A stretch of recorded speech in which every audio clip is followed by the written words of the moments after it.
Well, what do you know? Sometimes you can be surprised by the sequels. Cars 3 actually turned out to be a pretty fun movie. Cars 2 is the worst Pixar movie I've ever seen. Thankfully, they completely ignore the story, the silliness of Cars 2 in this new sequel. Cars 3 kind of picks up, and we've got Lightning McQueen as kind of this aged racing car that is being threatened by the new breed, the new blood. One of them is Jackson Storm, played by Armie Hammer, who does a pretty phenomenal job being the villainous role in this movie. And he is super fast. He can outpace Lightning McQueen like crazy. He's hitting some really high speeds, but just incredibly engineered and with the coolest technology available to make him the supreme racer out there. But all of the new racers that start taking the track start knocking out all of Lightning McQueen's friends. So of course it becomes a kind of a race against time to see how long Lightning McQueen can actually still stay in the game and continue to, keep pace with all of these new threats that are facing him. And I actually really like that. These young punks taking on the old gunslinger. I thought that was kind of cool. And the other reason why I really like this is that it really kind of dives in and becomes a love letter to the history of NASCAR racing. And an interesting fact about me is that many moons ago, I actually had the chance to be a producer and a game designer on a NASCAR racing video game with Black Box back in the day.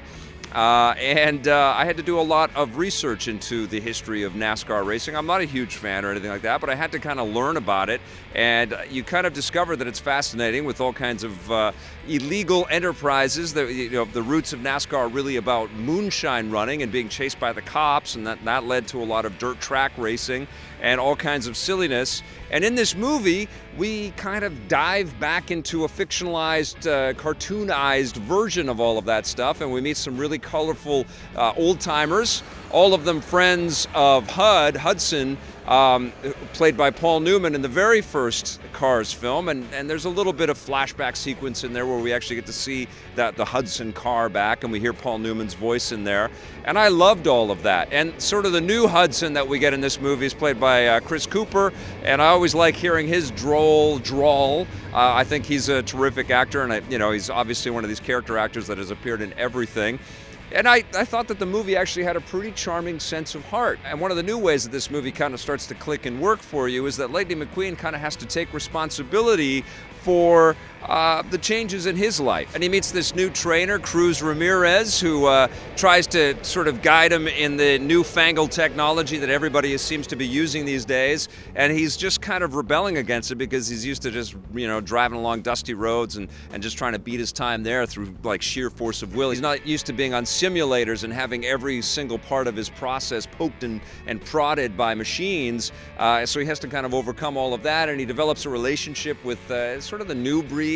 And I really like this kind of idea of what it means to kind of pass the torch and learn from your elders and how to be a responsible veteran.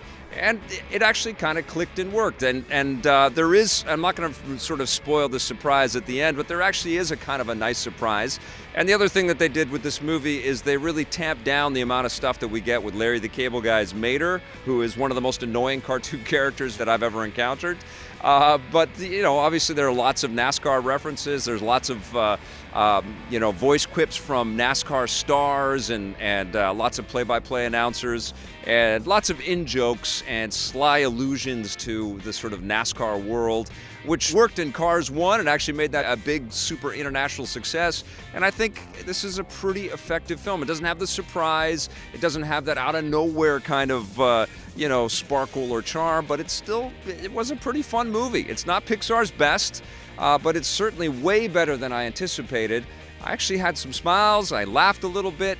I did hear a lot of kids rustling, though. There is kind of a lot of, slower paced storytelling in this movie, and kids were getting restless in the theater. And I wasn't expecting much, so maybe that's why I like this quite a bit. I actually think Cars 3 is worth your time, especially if, like many households out there, you've had either of the previous Cars movies on a repeat loop because you have some little Cars fans in your house.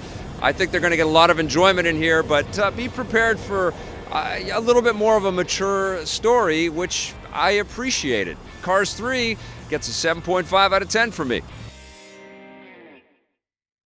Hey, thanks for checking out that video on our EPN channel. It's just one small part of the things that we make around here. So if you liked it, don't forget to check out some of our other vids and hit that subscribe button.